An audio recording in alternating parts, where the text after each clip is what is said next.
إذا زلزلت الأرض زلزالها وأخرجت الأرض أثقالها وقال الإنسان ما لها يومئذ تحدث أخبارها بأن ربك أوحى لها يومئذ يصدر الناس أشتاتا ليروا أعمالهم فمن يعمل مثقال ذرة خيرا يره ومن يعمل مثقال ذرة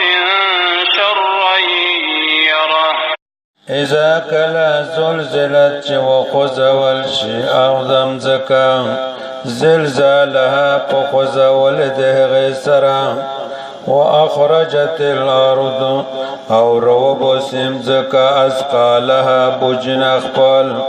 وقال الإنسان أو يايب إنسان ما لها تتشبدي پدم زكا بانده يومئذ پدغرز بو تحدثو بيان بمزكا أخبارها خبر أخبال حالات أخبال بأن ربك بسبب دي رب دي توبو أوحى وهي كريوي لها غم زكتا يومئذ پدغرز بو يصدر الناس وپس کیج خلق اشتاتن جدا جدا خور ورم لیوراو چوبینی اعمالهم عمل اخبال فمن فسحغت سوک عمل چکڑوی عمل مسقال ذرة پمقدار دے ذرے بوندے خیرا نکی یره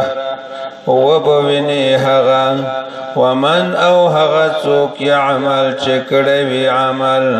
مسقال ذرة پمقدار دے ذرے شرن بدی یره وبوینی هغا